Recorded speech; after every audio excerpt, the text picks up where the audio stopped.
하나님께서 우리에게 주신 말씀은 사무엘하 24장 10절부터 15절까지의 말씀입니다. 우리 함께 이 말씀을 읽어 보이겠습니다. 다윗은 이렇게 인구를 조사하고 난 다음에 스스로 양심의 가책을 받았다. 그래서 다윗이 주님께 자백하였다. 내가 이러한 일을 해서 큰 죄를 지었습니다.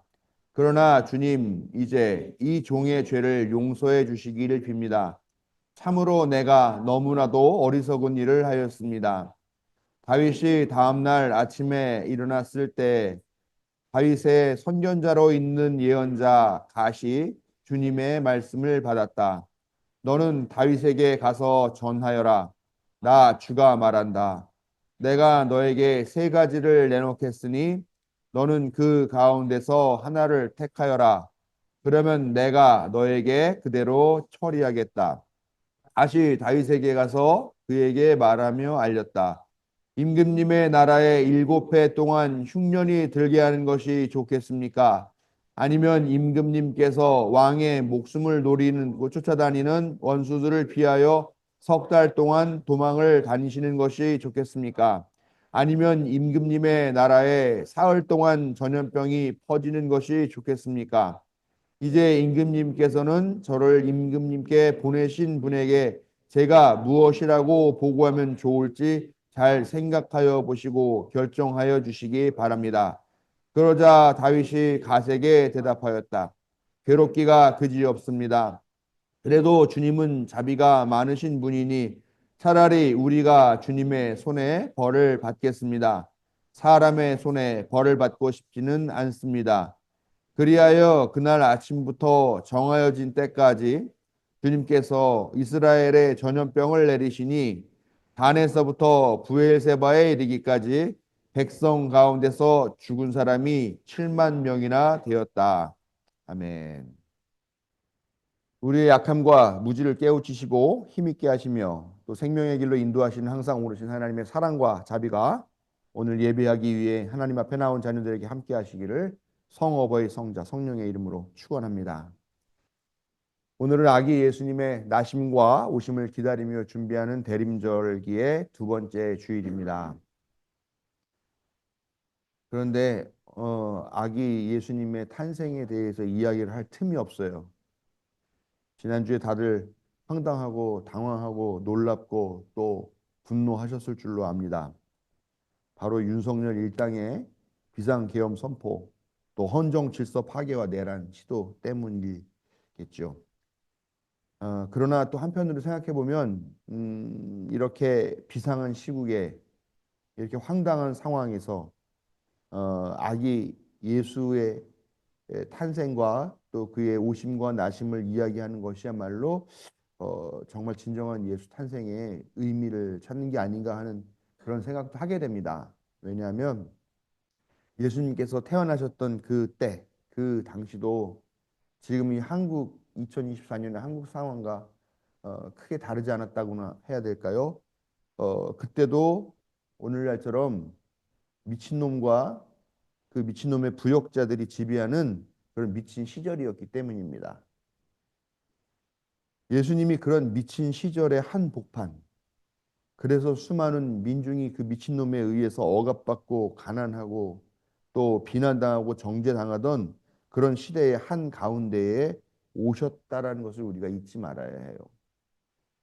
그리고 실제 예수님은 그 시대에 그 사람들에게 구세주로 불렸지만 그러나 그 사람들에게 준 것이 뭐냐? 저절로 얻어지는 안일한 행복을 주신 것이 아니더라라는 겁니다. 불의에 맞서면서 부당한 것에 목소리를 내면서 그 고난을 이겨내고 그렇게 해서 얻어내는 정의와 평화가 무엇인가를 알게 해주신 것이 예수님이라는 겁니다. 안타깝지만 기도만 한다고 해서 다 해결되는 것도 아니고 예수님이 오셨다고 해서 모든 것이 다 해결되는 것은 아니더라라는 겁니다. 그게 현실이에요. 어, 아내가 저보고 좀 위로와 평안을 주는 그런 좀 설교를 했으면 좋겠다. 그렇게 해서 제가 반성하는 마음으로 지난주에는 잔치에 대한 이야기를 하면서 하나님이 진짜 예수님께서 진짜 우리에게 잔치를 베풀어 주신다 그런 얘기를 했는데 불과 한 주 만에 다시 또 힘든 설교를 하게 됐습니다. 그러나 그거는 전적으로 제 잘못이 아니라 미친놈 때문입니다. 그동안은 그 사람을 부르는 이름이 여러 개가 있었습니다. 어, 뭐이 새끼 저 새끼 개새끼 뭐 온갖 쌍스러운 욕설을 다 붙여서 그 사람을 불렀는데 지난주 이후에 하나로 자동스럽게 통일이 되더라고요. 그 백운기 앵커라는 사람이 하는 방송을 보면 거기서 그 사람이 이제 더 이상 뭐 대통령이니 윤석열이니 하지 않고 그 미친 놈이 또 뭐 그 미친 놈 이렇게 얘기를 하더라고요. 저만 그렇게 부르는 게 아니었습니다. 설교에서 보면 어떻게 보면 적절하지 않은 것 같은 그런 언행이겠지만 그렇게 안 할 수가 없는 상황이라고 생각을 해요. 오늘은 다윗 왕 이야기를 좀 하려고 그래요. 다윗은 유대인 또 이스라엘인 우리가 사실 뭐 유대인이나 이스라엘이나 같이 부르지만 엄밀히 말하면 좀 달라요. 이스라엘은 10개 지파의 연합체가라고 말하면 유다는 한 민족, 한 지파만을 이야기하는 거예요. 그러니까 진정한 이스라엘이라 그러면 유다와 또 이게 열두 지파죠. 그러니까 12지파가 다 모여 있는 거를 통상적으로 이스라엘이라고 이야기를 하지만 조금 다릅니다. 아무튼 그 이스라엘 사람들, 유대인들이 가장 존경하는 역사적 인물이 누구냐? 두 명 있습니다. 그게 하나는 모세이고 하나는 다윗이에요.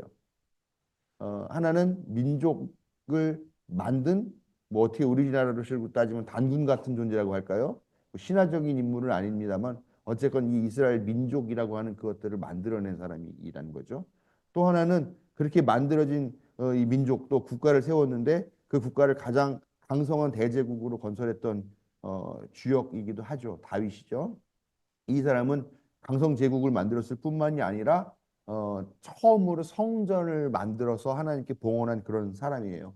정치적으로나 종교적으로나 무척 모범적인 사람이었기 때문에 사람들이 다 존경하는 거죠. 그런데 나중에 이 이스라엘과 유다가 망하게 되면서 외국의 포로로 끌려가게 되는 자기의 삶의 터전에서 판해져서 엉뚱한 곳에 가서 심겨지게 되는 그런 삶을 겪게 되었을 때도 이 사람들이 그 망국인들의 한을 달래면서 떠올린 사람이 있어요. 그게 뭐냐면 바로 다윗이에요. 그래서 이 다윗을 모델로 해서 우리에게 곧 구세주가 오실 것이다, 영웅이 오실 것이다, 메시아가 오실 것이다, 라고 하면서 그 영웅이 자기들을 원래 태어났던 우리의 땅 이스라엘 팔레스타인 땅으로 돌려보내 줄 거다. 그리고 과거에 우리의 그 다윗 왕이 세웠던 것 같은 그런 영광을 다시 부흥시켜 줄 것이다라고 하는 그런 확신을 갖고 믿음을 갖고 그렇게 하면서 자기들 공동체를 유지하는 그런 어, 에너지를 삼았다라는 거죠. 근데 이 메시아라는 개념이요. 우리가 뭐 보통 메시아를 그리스어로 번역한 것을 그리스도라고 이야기를 하죠. 그 그리스도를 우리 한국말로 번역한 거는 뭐 구세주 이렇게 얘기가 되겠죠. 근데 아무튼 이 그리스도로 번역된 구세주란 뜻의 이 히브리어 메시아는 원래 마시아흐라고 하는 히브리어에서 온 단어예요. 근데 이게 무슨 말이냐면 기름 부음을 받은 사람이다라고 하는 뜻의 이 단어에서 파생이 된 건데요. 이 기름 부음 받은 사람 하면은 이스라엘 사람이 떠올리는 가장 첫 번째 사람이 누구냐? 바로 다윗 왕이라는 거죠. 다윗 왕이 기름 부음을 받아서 매우 정상적이고 정식적인 절차를 밟아서 왕이 되었다. 그래서 예수의 가문은 필연적으로 꼭 다윗의 가문이어야만 하는 거예요.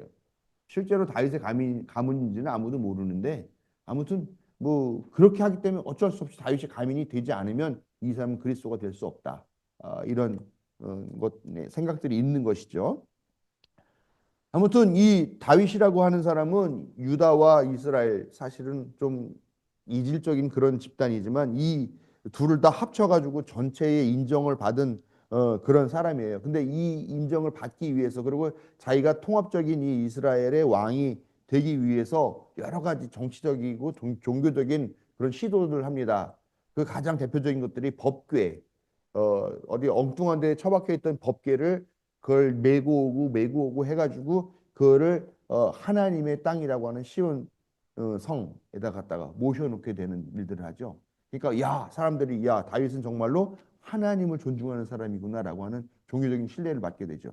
그런데 그 다음에 어떻게 합니까? 첫 성전을 짓습니다. 첫 성전을 지어서 그 안에다 법궤를 안치를 하게 되는 거죠.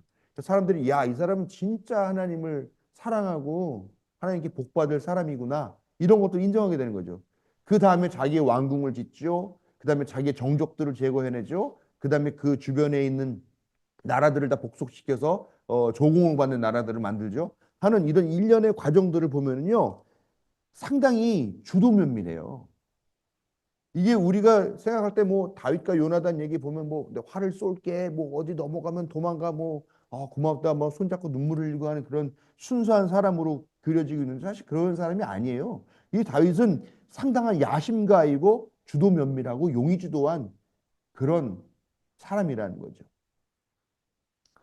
그럼에도 그렇기 때문에 아마 어떻게 보면 이런 대단한 권력을 갖고 있는 사람이 됐을 수가 있고 이렇게 온 사람들이 민족적 영웅으로 추앙하는 그런 사람이 됐을 수도 있겠다는 생각을 하죠. 근데 그것뿐만 아니라 실수도 엄청나게 많은 사람이에요. 가장 대표적으로 우리가 알고 있는 실수가 뭐냐? 우리아의 아내 바세바를 빼앗아서 간음을 한 사건이죠. 그리고 바세바를 자기가 취하고 임신을 했는데 그걸 숨기기 위해 가지고 그 남편 우리아를 전선의 최전방에 내보내서 죽게 만든다라는 거죠. 근데 이 바세바라는 사람도 우리가 보면은 뭐 얼떨결에 왕 때문에 왕의 명령 때문에 끌려와 가지고 할 수 없이 몸을 주고 정을 통해 가지고 아기를 가졌다 이렇게 생각을 하는데 사실 이 여자도 되게 야심 많은 사람이고 권력지향적인 그런 사람이라는 것들이 나중에 읽어보면은 나와요. 아무튼 이 부부도 만만치 않은 그런 부부라는 겁니다. 그런 야심 있는 사람, 무서운 사람, 아주 용의주도한 그런 사람이 이 다윗이라고 하는 사람이에요. 근데 이런 아주 중요한 실수를 하는 거죠. 근데 오늘 읽은 말씀이 또 다윗이 저지른 매우 중요한 실수 중에 하나라는 겁니다. 사실 이 사무엘 하는요 23장으로 끝나요. 오늘 읽은 말씀은 원래는 없는 것 같아요. 23장에 보면은 뭐 다윗이 이러이러한 유언을 남겼다, 뭐 이러한 이러한 일을 했다. 그리고 다윗을 도왔던 아주 명장들, 용병들 그 사람들의 이름, 부대장 이름들이 쫙 나오면서 23장이 끝나요. 근데 뜬금없이 유언까지 한 사람의 이야기 뒤에 이 다윗이 이런 일을 저질러 가지고 벌을 받았다라고 하는 이런 이야기가 나오고 있어요. 말하자면은 부록 같은 그런 뜬금없는 이야기라고 볼 수가 있는 거죠. 아마도 그런 생각을 해요. 사무엘 하까지 23장까지 딱 써서 정말 다윗을 실수도 있긴 있지만 멋있는 사람, 대단한 사람, 하나님께 사랑받은 사람으로 그렇게 멋지게 장식을 하려고 했는데 그럴 순 없어. 내가 다윗의 용비 어천가만 부를 순 없지.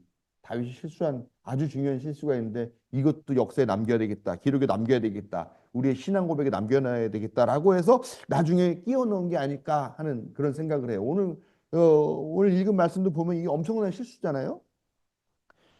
성서에 따르면 다윗이 산전수전 다 겪고 심지어는 자기 아들이 자기를 대항해서 일으킨 그런 반란까지 다 평정을 하고 이제 그야말로 최후의 승자, 그 일대의 강자가 되는 그런 상태가 되고 나서 아마 이 다윗이 마음이 교만해졌던 것 같아요. 야, 내가 이렇게 승리감에 도취해서 내가 거느리고 있는 세력이나 이 병력이나 얼마나 되는지, 내가 이룬 이 제국이 얼마나 강대하고 많은 사람들이 있는지 그 인구 조사를 한번 해봐야 되겠다. 그래서 인구 조사를 시켰나 봐요. 근데 인구 조사는 그런 교만함들이 분명히 들어있는 거죠. 내가 이런 걸 이루었다라고 하는 그런 어떤 종교적인 교만함도 있지만 또 한편으로는 경제적으로 보면 이게 세금과 관련이 되어 있는 문제예요. 그러니까 더 많은 세금을 걷어들여야 해서 왕실에서 써야 되겠다라고 하는 그런 생각들도 있었다는 거죠. 그런 문제들 때문에 이것이 하나님 앞에 보시기에는 별로 좋은 일이 아니었다라는 거죠. 근데 오늘 말씀을 보면 인구조사를 이렇게 시켜놓고서 다윗이 마음이 뜨끔했다 그래요. 그래서 자백했다라고 그렇게 나오죠. 내가 이러한 일을 해서 큰 죄를 지었습니다. 그러나 주님 이제 이 종의 죄를 용서해 주시기를 빕니다. 참으로 내가 너무나도 어리석은 일을 하였습니다. 다윗이 바세바를 데려다가 간음을 하였을 때도요. 그때 예언자 나단이라고 하는 사람이 찾아와요. 그리고 와서 하나의 이야기를 합니다.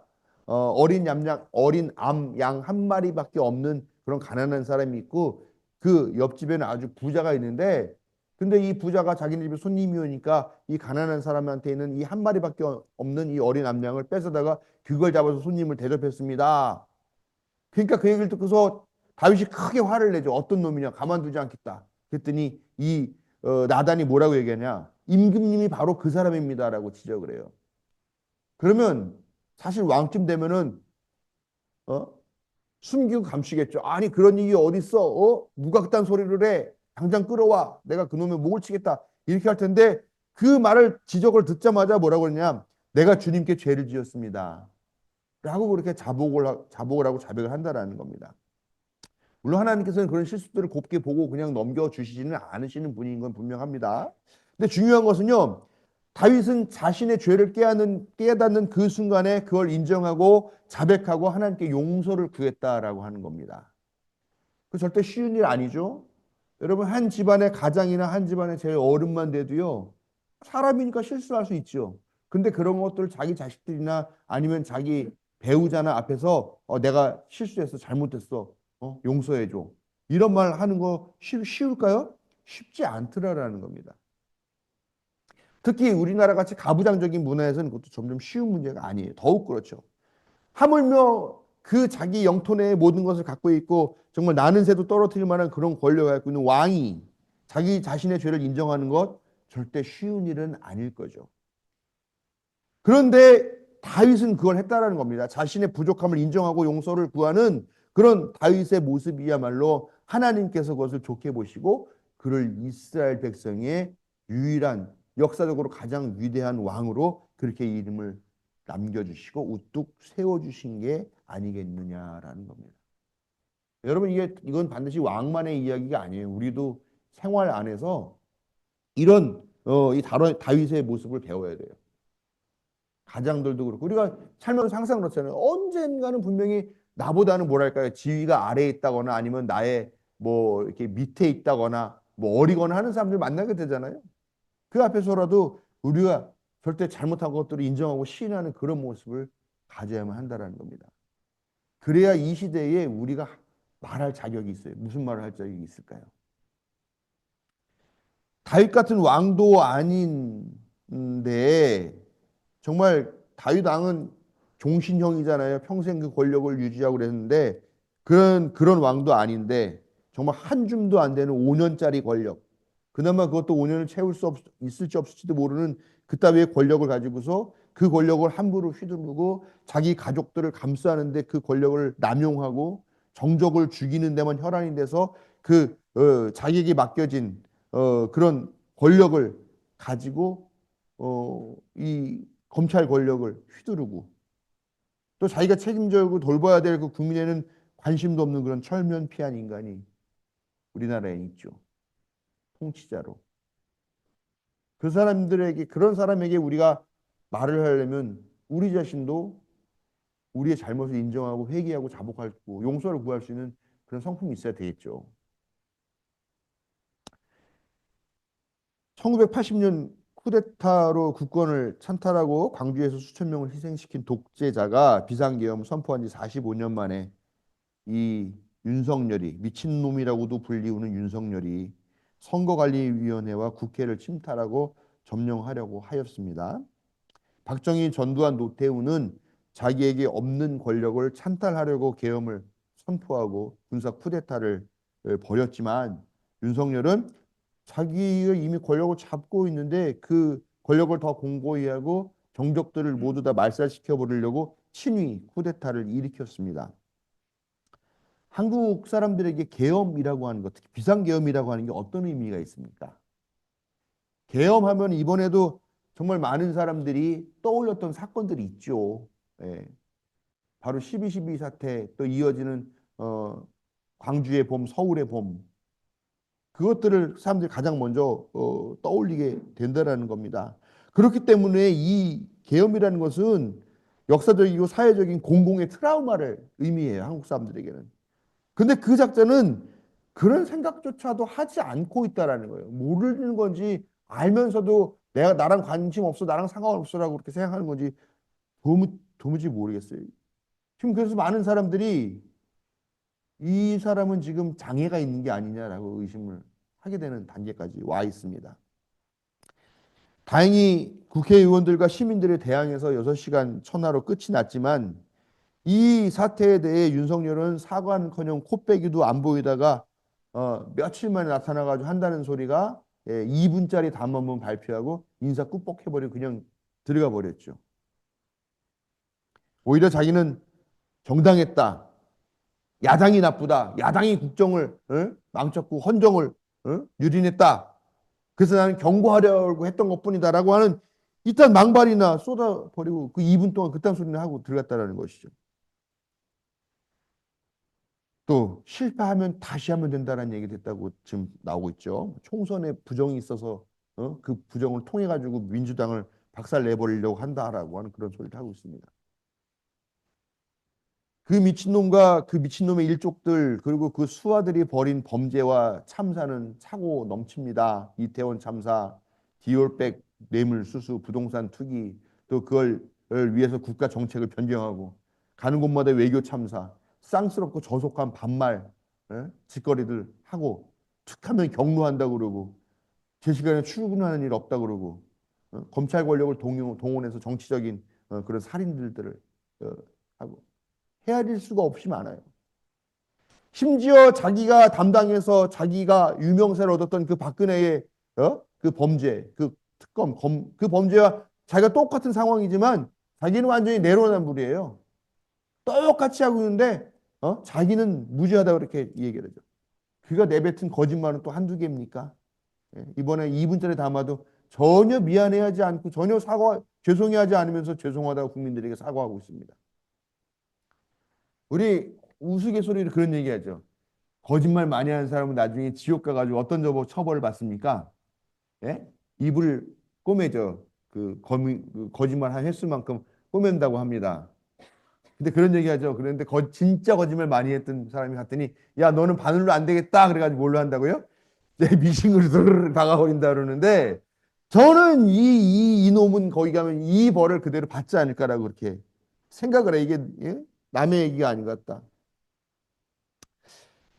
어제 국회에서 나온 이 탄핵 투표, 국민의힘이 아예 정족수도 되지 않게 투표를 거부해 버리는 바람에 그냥 폐기가 돼 버렸고요. 이런 상황을 보면서 기가 막혀요. 어떻게 생각해 보면은 다윗에게는 갓과 나단이라고 하는 그런 예언자가 있어서 실수를 했을 때 와서 바로바로 지적해 주는 그런 예언자가 있었기 때문에 다윗 같은 왕이 있을 수도 있지 않았겠나는 생각하는데 지금 이 미친놈 주위에는 정말 미친놈 쓰레기들밖에 없는 것 같아요. 어제 상황을 보니까. 어떻게 예?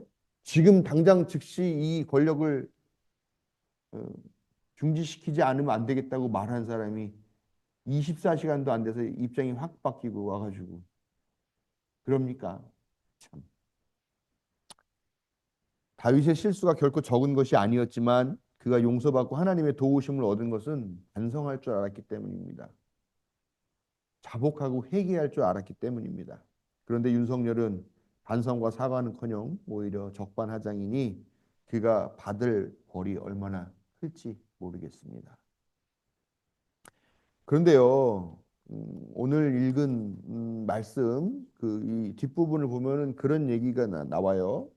하나님은 어쨌건 죄를 지은 건 그냥 넘기시지는 않아요. 반드시 죄값을 물어요. 무겁게 물느냐 가볍게 물느냐의 그 차이일 뿐이죠. 다윗에게 세 개의 벌 중에 하나를 선택하라고 하시죠. 7년의 흉년, 3개월의 반란에 의한 도피 생활, 그다음에 3일의 전염병. 다윗은 3일의 전염병을 선택해요. 그 결과가 어떻게 됐습니까? 7만 명이 죽었어요. 7만 명. 백성 7만 명이 죽었습니다. 죄는 왕이 지었죠. 근데 이 왕이 지은 죄 때문에 7만 명이 죽었어요. 죽었어요. 근데 보세요. 7년의 흉년이면은 뭐 얼마나 많은 사람이 더 많은 사람이 죽겠습니까? 그렇죠? 뭐 반란 3개월의 반란 도피는 뭐 결국 자기 자신에게만 해당되는 건데 뭐 자기는 뭐 사람 손에 떨어지기 싫으니까 하나님께 벌 받겠다라고 선택한 게 3일인데요. 그나마 하나님께서 좀 가볍게 주신 조건이 이건 것 같아요. 3번. 근데 자기 죄를 자백하고 용서를 구했던 다윗으로 인해서 준 벌, 그나마 가벼운 벌이 백성 7만 명의 목숨이라는 겁니다. 그러면요, 자기 죄를 인정하지도 않고 사과도 안 하고 오히려 큰 소리치는 이 미친놈 때문에 겪게 될 민중의 고난은 도대체 얼마나 클까요? 이미 우리는 고통 가운데 신음하기 시작했죠. 남은 임기를 채운다는 생각만 해도 정말 끔찍한데, 근데 이게 참 우리가 뭐라고 말을 못 하겠는 거예요. 그런 사람을 뽑은 사람도 우리죠. 물론 제가 알고 있기는 우리 교회는 없을 것 같긴 한데, 근데 그런 이런 쓰레기 같은 국회의원 뽑은 것들도 결국 우리예요. 국민이라고 불리는 우리예요. 그 후과를 지금 우리가 고스란히 담당하고 있고 이제 시작된 거죠. 우리가 얼마나 이제 지옥 같은 삶을 당분간 살게 될 것인가 하는 거예요. 정말 우리도 반성하고 우리도 회개해야 된다는 거예요. 반성하지 않는 인생은 타인에게 고통을 전가합니다. 그것은 친구 사이든 가족 사이든 직장에서든 국가에서든 마찬가지입니다. 그래서 우리는 반성하고 회개하고 달라지려고 몸부림치는 삶을 살아야 하고 그것이 하나님께서 우리를 위해서 또 우리에게 요구하시는 삶의 방식이에요. 그리고 반성하지 않아서 백성을 도탄에 빠뜨리는 거짓말쟁이 대통령을 우리가 하나님의 이름으로 하나님의 정의로 반드시 끌어내려야만 하겠습니다. 그래야 우리 자신과 이웃이 평온한 삶을 되찾을 수 있고 하나님의 자녀로서의 품격 있는 삶을 누릴 수가 있을 것입니다. 우리 민중의 투쟁과 또 우리의 기도에 하나님께서 응답하시고 예수님이 우리의 앞장을 서 주실 줄로 믿습니다. 성숙한 대한민국을 위해 기도하고 저항하는 하나님의 자녀들에게 용기와 은총을 베푸시기를 축원합니다.